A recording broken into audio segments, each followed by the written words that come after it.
နိုင်ငံတော်ရဲ့သမ္မတကြီးဦးမြင့်အောင်လှိုင်ကိုယ်တိုင် PDF လူငယ်တွေကိုအလင်းဝင်ကြဖို့ဖိတ်ခေါ်ပြီးရဲ့နောက်ပိုင်းမှာဒီကနေ့ဧပြီလ24ရက်နေ့မှာတော့ကျမတို့အလဲပိုင်းတိုင်းစခန်းသားချုပ်မှာနိုင်ငံတော်ရဲ့သဘောထားတွေကိုသိရှိပြီးတော့အလင်းဝင်ရောက်လာတဲ့ PDF လူငယ်တွေကို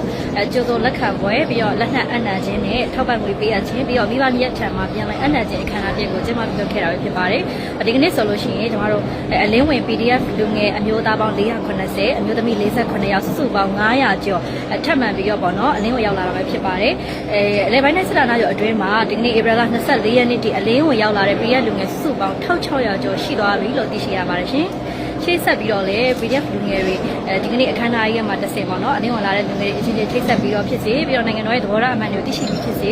ပြီးတော့မိမိရဲ့အနာဂတ်နဲ့မိမိရဲ့ဘဝကိုတန်ဖိုးထားပြီးတော့ပဲဖြစ်စေလာရောက်ပြီးတော့အလင်းဝင်ကြဖို့လည်းဒီနေ့အခမ်းအနားကနေပြီးတော့ကျမတို့ဖိတ်ခေါ်လိုက်ရပါတယ်ရှင်အားလုံးကျေးဇူးတင်ပါတယ်နိုင်ငံတော်ရဲ့သမ္မတကြီးဦးမြင့်အောင်လှိုင်ကိုယ်တိုင် PDF လူငယ်တွေကိုအလင်းဝင်ကြဖို့ဖိတ်ခေါ်ပြီးရဲ့နောက်ပိုင်းမှာဒီကနေ့ဧပြီလ24ရက်နေ့မှာတော့ကျမတို့အလဲပိုင်းတိုင်းစခန်းသားချုပ်မှာနိုင်ငံတော်ရဲ့သဘောထားတွေကိုသိရှိပြီးတော့အလင်းဝင်ရောက်လာတဲ့ PDF လူငယ်တွေကို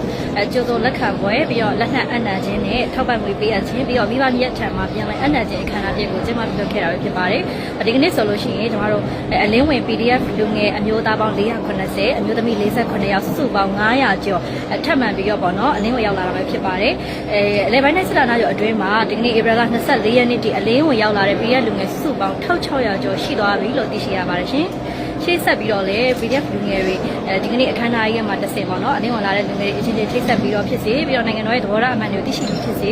ပြီးတော့မိမိရဲ့အနာဂတ်နဲ့မိမိရဲ့ဘဝကိုတန်ဖိုးထားပြီးတော့ပဲဖြစ်စေလာရောက်ပြီးတော့အလင်းဝင်ကြဖို့လည်းဒီနေ့အခမ်းအနားကနေပြီးတော့ကျမတို့ဖိတ်ခေါ်လိုက်ရပါတယ်ရှင်အားလုံးကျေးဇူးတင်ပါတယ်